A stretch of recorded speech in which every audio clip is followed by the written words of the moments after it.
দেখতে দেখতে আমার সোহাগের 2 মাস হয়ে গেল। ওর সঙ্গে কাটানোর প্রত্যেকটা মুহূর্ত আমার কাছে স্বপ্ন মনে হয়। আমার জীবনের পাওয়া সবথেকে দামি উপহার। ওকে সকাল সকাল ঘুম ভাঙাচ্ছি। ভগবানের আশীর্বাদে ও সুস্থ থাকুক, ভালো থাকুক, এটাই এখন আমার চাওয়া। আর চেষ্টা করব ছেলেটাকে যেন মানুষের মতো মানুষ করতে পারি। অহংকার, হিংসা ওগুলো যেন ওর ধারে কাছে না আসতে পারে, আর খুব সাধারণ মানুষের মতো যেন জীবনযাপন করতে পারে। সব পরিস্থিতিতেই নিজেকে যেন মানিয়ে নিতে পারে। আমি সকাল সকাল ঘুম থেকে উঠে পড়েছি। উঠে পড়ে ওর টুকটাক কাজ ছিল কমপ্লিট করলাম। বেবি হওয়ার পরে মায়েদের শরীরের যে কত পরিবর্তন হয়। আগে সকাল সকাল উঠে ফ্রিজের জলও খেয়ে নিতে পারতাম, আর এখন একটুতেই ঠান্ডা লেগে যায়।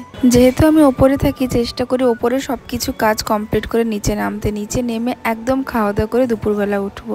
তো উপর থেকে নিচে নেমে এসে আমি আর সোহাগ তুলসী মঞ্চে আমরা প্রথমেই প্রণাম করে নিলাম। প্রপার সূর্য ওঠেনি, বাট একটা সূর্যের হালকা তাপ আছে, ওতেই আমি সোহাগকে নিয়ে একটু ঘোরাঘুরি করছি। অ্যাকচুয়ালি সোহাগ আর আমার দুজনেরই এখন খুবই রোদের প্রয়োজন। ওকে নিয়ে ঘুরতে ঘুরতে দেখলাম ও ঘুমিয়ে গেছে। তো এই সুযোগে ওকে কোলে নিয়ে ওর কান, গলা এইগুলো একটু পরিষ্কার করার চেষ্টা করছি। বাচ্চাদের ওই সময় গলার ভাঁজে ভাঁজে ময়লা হয়ে যায়, ওগুলো সব আমি পরিষ্কার করি ওই সময়টায়। আর আজকে ওকে শ্যাম্পু করাবো, সেটাফিলের শ্যাম্পু আর বডি ওয়াশ, এটা 2 in 1, এটাই আমি ইউজ করি। ভীষণই ভালো, ডক্টরে রিকমেন্ডেড করেছিলেন। স্নান করে গুড বয় হয়ে গেছে আমাদের সোহাগ সোনা। ওর পাপা এখন ওকে আদর করছে আর দাঁড়িয়ে খোঁচা দিচ্ছে। আমি তো ওকে বকছিলাম যে না না এরকম করো না।